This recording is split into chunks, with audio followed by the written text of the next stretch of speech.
আসসালামু আলাইকুম। আপনারা দেখছেন সিবিএন টিভি ইউএসের সংবাদ বুলেটিন। সঙ্গে আছি আমি আইনাল হক। শুরুতেই এসেনশিয়াল হোম কেয়ার সংবাদ শিরোনাম। ক্যান্সারে আক্রান্ত সাবেক প্রেসিডেন্ট বাইডেন। ইউরেনিয়াম নিয়ে দ্বন্দ্বে ইরান যুক্তরাষ্ট্র। স্থগিতাদেশ বাতিল না হলে আওয়ামী লীগ নির্বাচন করতে পারবে না বললেন ইসি মাসুদ। ফ্যাসিস্ট সরকারের পুরনো মডেলই হচ্ছে নতুন বাজেট, মন্তব্য আমির খসরুর। সড়ক অবরোধ করে বিক্ষোভ করছেন ইশরাক সমর্থকরা। এবং শর্ত সাপেক্ষে বিএনপির সদস্য হতে পারবেন আওয়ামী লীগ সমর্থকরাও। শুনছিলেন এসেনশিয়াল হোম কেয়ার সংবাদ শিরোনাম। এবার বিস্তারিত। সাবেক মার্কিন প্রেসিডেন্ট জো বাইডেন প্রোস্টেটে ক্যান্সারে আক্রান্ত হয়েছেন। তার ক্যান্সারটি হাড়ে ছড়িয়ে পড়েছে এবং গ্লিসন স্কোর ৯ হয় এটিকে উচ্চমাত্রার আক্রমণাত্মক ক্যান্সার হিসেবে বিবেচনা করা হচ্ছে। চিকিৎসকরা জানিয়েছেন এটি হরমোন সংবেদনশীল ক্যান্সার হয়, চিকিৎসার মাধ্যমে নিয়ন্ত্রণ সম্ভব। বাইডেনের পরিবার ও রাজনৈতিক মহল তার দ্রুত সুস্থতা কামনা করেছেন। দীর্ঘদিন ধরে ক্যান্সার প্রতিরোধে কাজ করছেন বাইডেন। ২০২২ সালে স্ত্রী জিল বাইডেনকে সঙ্গে নিয়ে ক্যান্সার মুনশট কর্মসূচি পুনরায় শুরু করেন, যার লক্ষ্য ২০৪৭ সালের মধ্যে ৪০ লাখ মৃত্যুর হার কমানো।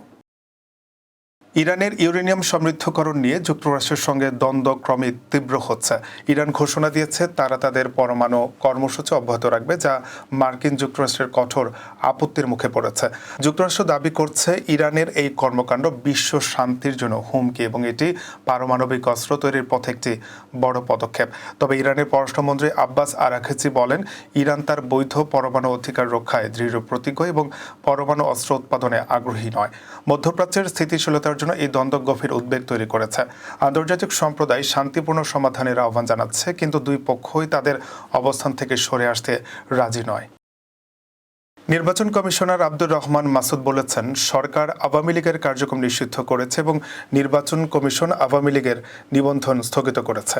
নিবন্ধনের স্থগিতাদেশ বাতিল বা প্রত্যাহার না হলে দলটি নির্বাচন করতে পারবে না, সুযোগ নেই।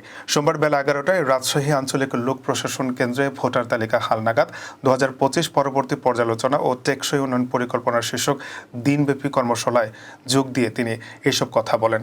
আওয়ামী লীগ ছাড়া গ্রহণযোগ্য নির্বাচন হবে কিনা এ নিয়ে কমিশন কি মনে করে এমন প্রশ্নের উত্তরে নির্বাচন কমিশনার বলেন, এই প্রশ্নের উত্তর দেওয়ার সময় এখনো আসেনি। তিনি আরো বলেন, নির্বাচন কমিশন প্রধান উপদেষ্টার বেঁধে দেওয়ার সময় নির্বাচন বাস্তবায়ন করতে সম্পূর্ণরূপে প্রস্তুত রয়েছে। এই কর্মশালায় বিশেষ অতিথি ছিলেন নির্বাচন কমিশনের সিনিয়র সচিব আখতার আহমেদ।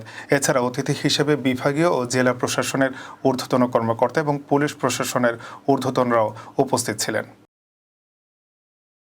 অন্তর্বর্তী সরকার অতীতের ফ্যাসিস্ট সরকারের পুরনো মডেলেই নতুন অর্থ বছরের বাজেট দিচ্ছে বলে মন্তব্য করেছেন বিএনপি স্থায়ী কমিটির সদস্য আমির খসরু মাহমুদ চৌধুরী।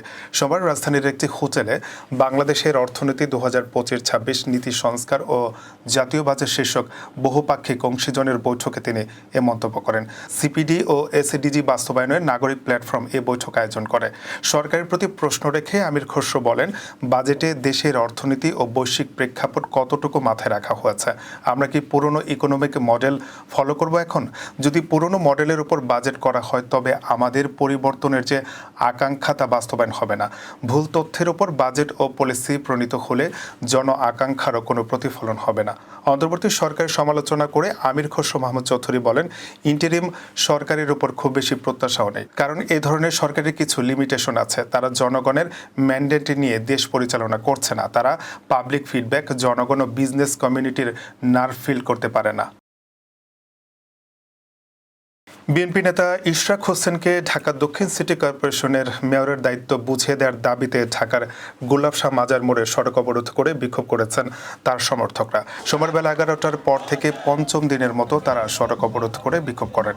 এ সময় তারা স্থানীয় সরকার মন্ত্রণালয় এবং যুব ও ক্রীড়া মন্ত্রণালয়ের উপদেষ্টা আসিফ মাহমুদ সজীব ভূঁইয়ার কুশপুত্তলিকাও দাহ করেন।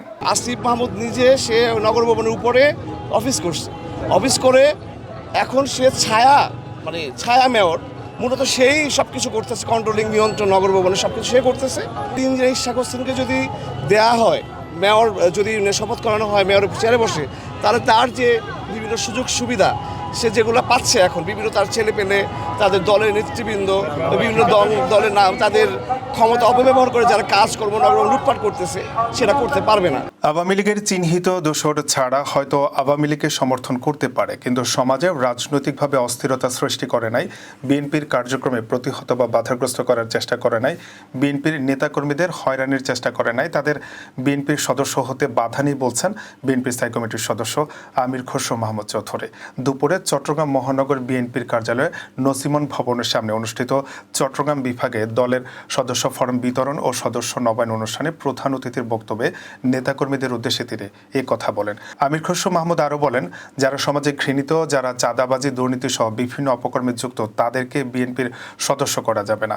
এছাড়া দলের সদস্য পদ অন্ধকারে নয়, প্রকাশ্যে করার নির্দেশনা নেতাকর্মীদের দেন তিনি। এ সময় শহীদ উদ্দিন চৌধুরী সহ বিএনপির কেন্দ্রীয় নেতারা উপস্থিত ছিলেন। এবার কর্ণফুলী ইনকাম ট্যাক্স সংবাদ শিরোনাম। নিউ ইয়র্কের ডিস্ট্রিক্ট লায়ন্স ক্লাবে বিজয় আসিফ বারী ও শাহনেওয়াজ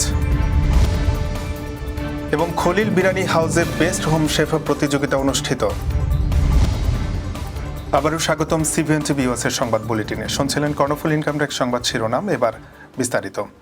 নিউ ইয়র্কের ডিস্ট্রিক্ট লায়ন্সের নেতৃত্বে এসেছেন দুই প্রবাসী বাংলাদেশি। রোববার লায়ন্সের ডিস্ট্রিক্ট 20 আর 3 নির্বাচনে গভর্নর ও দ্বিতীয় ভাইস গভর্নর পদে নির্বাচিত হয়েছেন আসিফ বারী টুটুল ও শাহনেওয়াজ।